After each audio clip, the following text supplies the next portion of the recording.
நாம் நோன்பு நோற்கிறோம், பசியையும் தாகத்தையும் சகிக்கிறோம். ஆனால் ஒரு கேள்வி, 5 நேரத் தொழுகையை காப்பாற்றுகிறோமா? ஒரு தொழுகை உங்கள் விதியை மாற்றும்.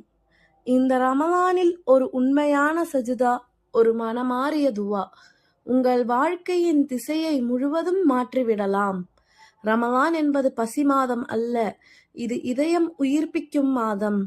ரமலான் நமக்கு கற்றுக் கொடுப்பது தக்வா, அல்லாஹுவை எப்போதும் நினைத்திருக்கும் மனநிலை. ஆனால் அந்த தக்வாவின் அடிப்படை என்ன தெரியுமா?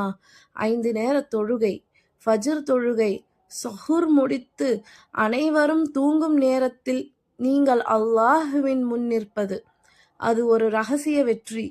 அந்த நேரத்தில் செய்யும் துவா நேராக அர்ஷை தொட்டுவிடும்.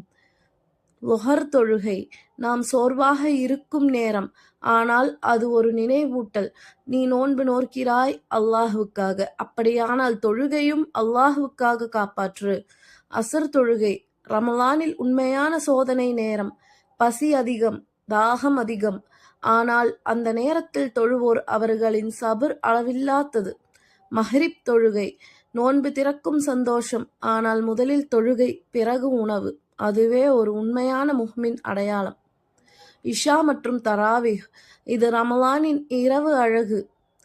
நாம் குர்ஆனை கேட்டு நிற்போம், நம் இதயம் மெதுவாக மாறத் தொடங்கும்.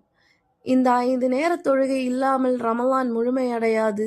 நாம் பசியை கட்டுப்படுத்துகிறோம், ஆனால் நம் நாவை, நம் கோபத்தை, நம் பார்வையை. தொழுகைதான் நம்மை சுத்தப்படுத்தும். தொழுகைதான் நம்மை காப்பாற்றும். தொழுகைதான் நம் விதியை மாற்றும். நாம் இந்த ரமலானை வெறும் நோன்புடன் கடந்து விடக்கூடாது. இந்த ரமலானை தொழுகையுடன் மாற்ற வேண்டும். ஒரு நாள் இந்த ரமலான் திரும்ப வராது. ஒரு நாள் இந்த வாய்ப்பு கிடைக்காது. இந்த ரமலானில் ஒரு முடிவு எடுக்கலாம். எந்த சூழ்நிலையிலும் 5 நேர தொழுகையை விட்டுவிட மாட்டேன். நினைவில் கொள்ளுங்கள், ஒரு தொழுகை உங்கள் விதியை மாற்றும். ஒரு சஜிதா உங்கள் கவலைகளை அகற்றும். ஒரு துவா உங்கள் வாழ்க்கையை உயர்த்தும். இந்த மாதிரி உங்கள் ஈமானை உயர்த்தும் ரமலான் நினைவூட்டல்கள் பிடித்திருந்தால் இப்போது இந்த சேனலை சப்ஸ்கிரைப் செய்யுங்கள், பெல் ஐகான் அழுத்துங்கள், இந்த வீடியோவை ஷேர் செய்யுங்கள். ஒரு ஷேர் கூட ஒருவரின் ஆகிரத்தை மாற்றலாம். அல்லாஹ் இந்த ரமலானை நமக்கு ஏற்றுக்கொள்ளட்டும். நம்மை 5 நேர தொழுகையை காப்பாற்றுபவர்களாக ஆக்கட்டும். ஆமீன்.